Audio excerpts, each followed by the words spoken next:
Hello friends, आज इस theorem का ये थ्योरम मैं ऑलरेडी डिस्कस कर चुकी हूँ। मैं इसका प्रूफ भी डिस्कस करूँगी अभी। ओके, ये थ्योरम क्या थी कि लेट वी ओवर एफ जो be a vector space under two binary operation, let S be a non empty subset of V, then S is said to be linearly dependent set if and only if at least one member of S can be written as linear combination of other। इसमें क्या था कि सबसे पहले एक vector space होना चाहिए, S को नॉन एम्प्टी सबसेट है अभी का, एस लिनियरली डिपेंडेंट सेट होगा कब, जब at least one member of S can be written as linear combination of other. Okay, तो सबसे पहले वन इम्प्लाइज टू, यानी कि हमारे पास सबसे पहले लिनियरली डिपेंडेंट सेट है, तो हमें ये प्रूव करना है कि एटलीस्ट एक मेंबर जो एस का होगा उसको क्या कर सकते हैं, लीनियर कॉम्बिनेशन में लिख सकते हैं अदर का। ठीक, तो वन इम्प्लाइज टू, तो हमारे पास क्या एस इज लिनियरली डिपेंडेंट, हमें प्रूव करना है इसको। तो one imply two, assume that S is linearly dependent, और क्लेम करना है कि at least one member of S can be written as linear combination of other. Okay, तो let S equal to you one comma u two comma up to you n, S क्या है, linearly dependent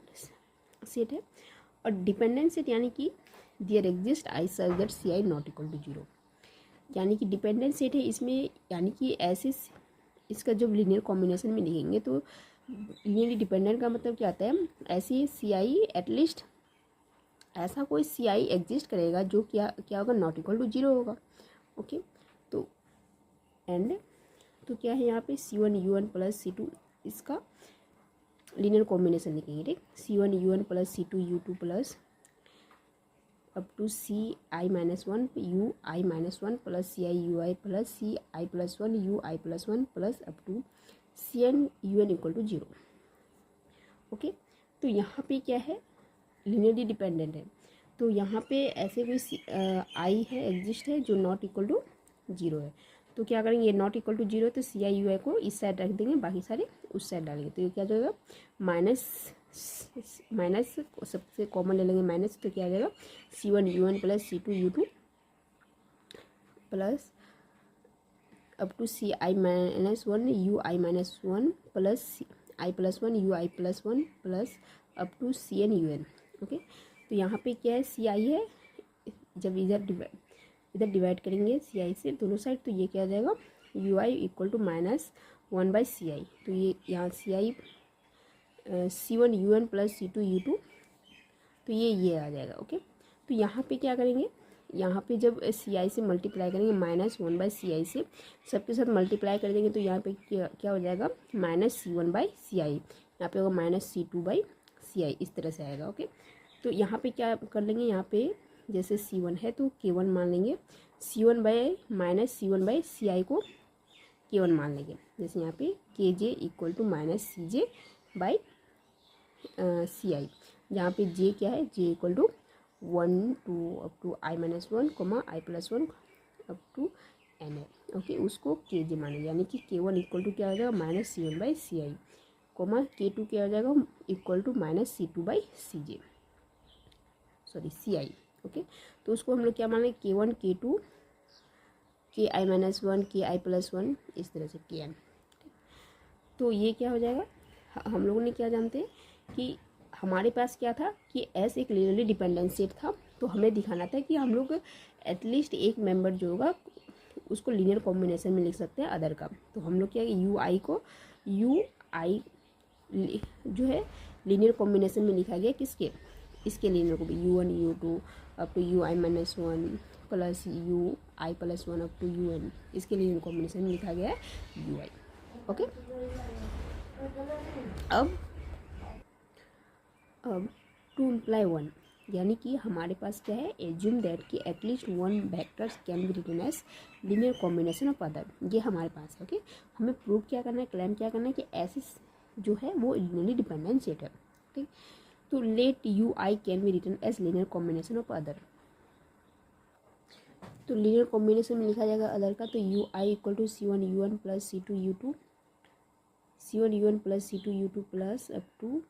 C I minus one C I minus one plus C I minus U I minus one plus C I plus one u I plus one plus up to plus C N you N. Okay, तो ये क्या हो जाएगा, इसको हम लोग क्या करेंगे, इसको इस साइड डालेंगे, तो ये क्या माइनस आ जाएगा, तो सी वन यू वन यहाँ पे माइनस आ जाएगा। ओके, माइनस वन सी आई, ठीक। ओके, तो इसको क्या मान लेंगे, सी आई माइनस बाकी सी वन यू वन जो है उसको लिख देंगे, और ये क्या आ जाएगा, सी आई इक्वल टू माइनस वन, ठीक। तो यहाँ पे ऐसा, यहाँ पे जो है सी आई एग्जिस्ट कर रहा है, ऐसे there exist I such that C I exist कर रहा है, जो क्या है माइनस वन है। ओके, यानी कि नॉट इक्वल टू जीरो है, ठीक। सी आई इक्वल टू माइनस वन जो कि है नॉट इक्वल टू जीरो है। और हम लोग जानते हैं कि अगर जैसे कोई भी एटलीस्ट एक भी सी आई अगर नॉट इक्वल टू जीरो होता है, तो वो जो सेट होते हैं, जैसे ये एस एक सेट है, एस किसका सेट था, U N U two up to you N का। ओके, तो वो जो सेट में एटलीस्ट एक सी आई है जो नॉट इक्वल टू जीरो है, तो वो सेट कैसा हो जाएगा, वो जो सेट होगा वो लीनियरली डिपेंडेंट सेट हो जाएगा। तो इसलिए ये जो सेट है C one you one up to you N, sorry U N comma U two comma up to you N जो है वो लीनियरली डिपेंडेंट सेट हो जाएगा, ठीक।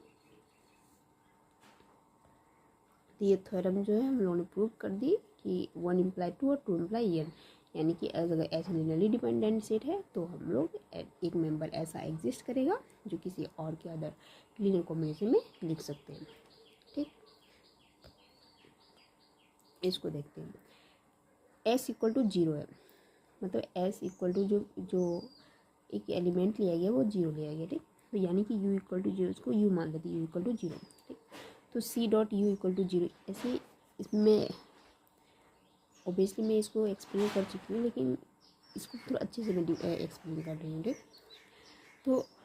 ये क्या हो जाएगा, लीनियर कॉम्बिनेशन मिलेंगे C dot U, C into U equal to zero, यानी कि यू क्या है, जीरो है, C into zero equal to zero, यानी कि ये जीरो हो जाएगा इक्वल टू जीरो, यानी कि ये जो है क्या होगा, जीरो के अलावा नॉन जीरो भी सी क्या होगा, जीरो के अलावा नॉन जीरो भी एग्जिस्ट करेंगे, तो such that C U equal to zero. अगर सी को नॉन जीरो भी लेते हैं कोई स्केलर, तो वो भी क्या हो जाएगा, जीरो आ जाएगा, तो इस इक्वेशन को सेटिस्फाई करेगा, तो ये क्या हो जाएगा, डिपेंडेंट हो जाएगा, ये सेट जो है वो लीनियरली डिपेंडेंट हो जाएगा। ओके, इसलिए बोला गया है कि any set containing zero vectors is always linearly dependent set. Okay, any set containing zero vector is always linearly dependent. Okay, दूसरा में देखते हैं कि S comma T subset of V, दो सेट ले रहे हैं जो कि सबसेट होगा भी का, ठीक। तो यानी कि यहाँ पे इसमें क्या रिलेशन है कि एस सबसेट ऑफ टी, ये दोनों जो सेट है वो जो सबसेट भी का होगा, ये वेक्टर स्पेस का होगा एस सबसेट ऑफ टी। यहाँ पे if S is S subset of T, यानी कि इफ अगर एस लीनियरली डिपेंडेंट सेट है तो इम्प्लाई कर देगा कि टी जो है वो लीनियरली डिपेंडेंट होगा।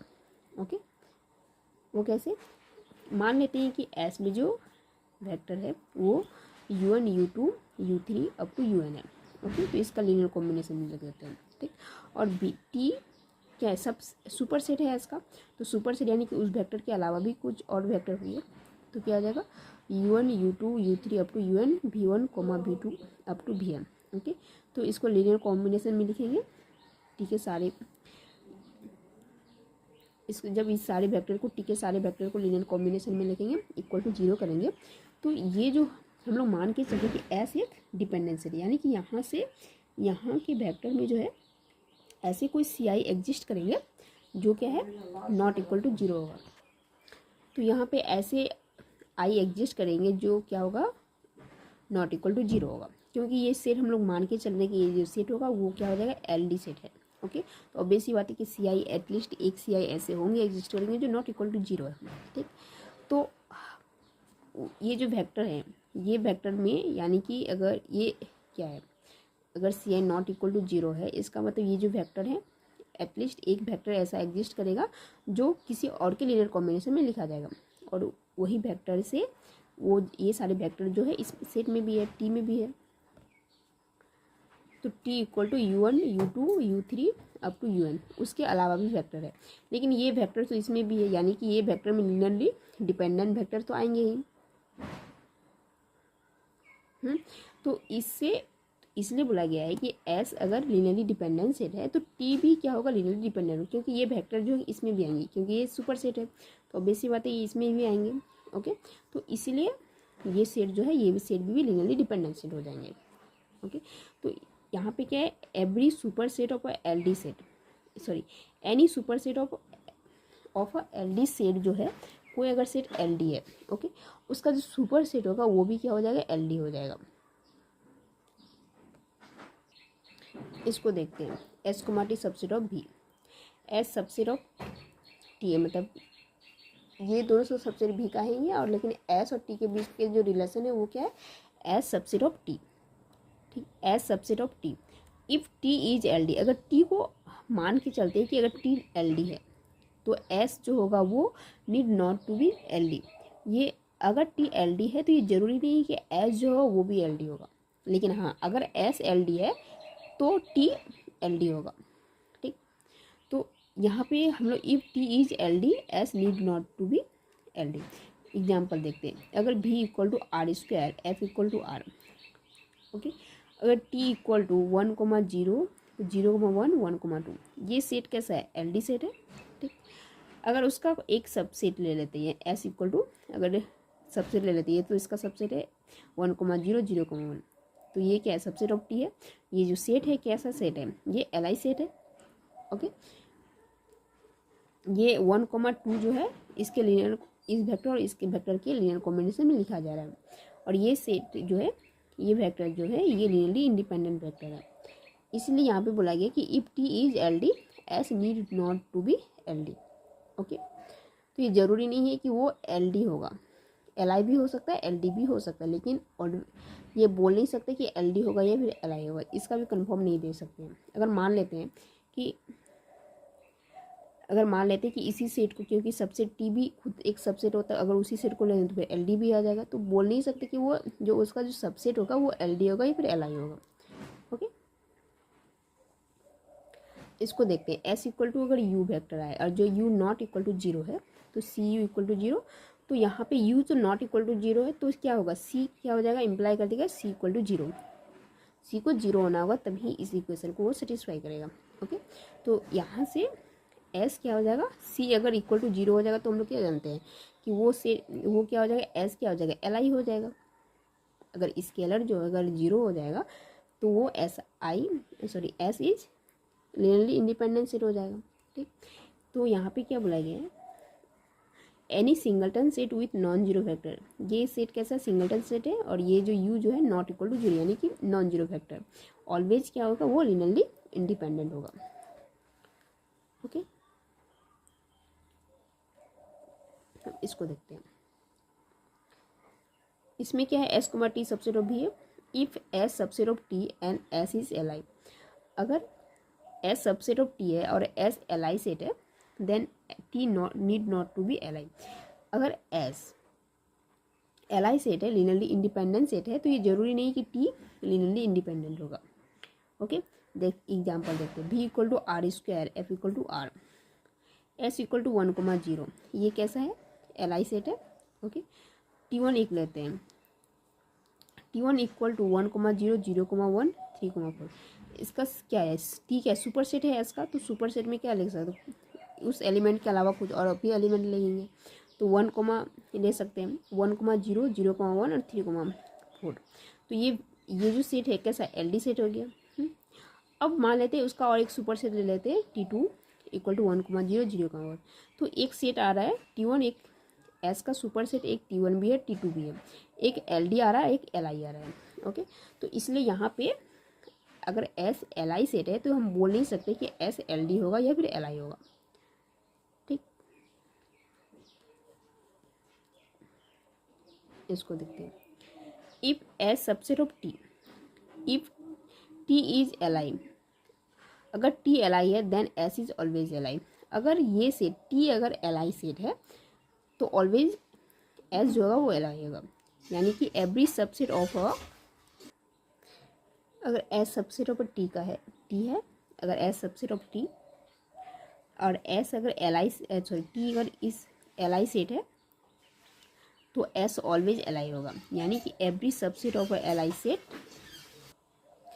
तो every subset of L I set जो होती है वो क्या होती है, इज ऑलवेज एल आई। अगर कोई सुपर सेट एल आई होता है, लीनियरली इंडिपेंडेंट होता है, तो उसका सबसेट जो होगा वो भी लीनियरली इंडिपेंडेंट होगा। ओके, और एस इक्वल टू फाइव अगर है तो वो क्या होता है, ऑलवेज एल आई होती है, लीनियरली इंडिपेंडेंट। ये सारे मैंने पहले एक्सप्लेन कर चुकी हूँ, लेकिन मैंने इतना, जैसे इसके एग्जांपल्स ये कैसे होता है, मैं इतना अच्छे से एक्सप्लेन, मतलब यहाँ पे अगर किसी तरह की भी डाउट हो तो यहाँ से पूरे डाउट क्लियर कर सकते हैं।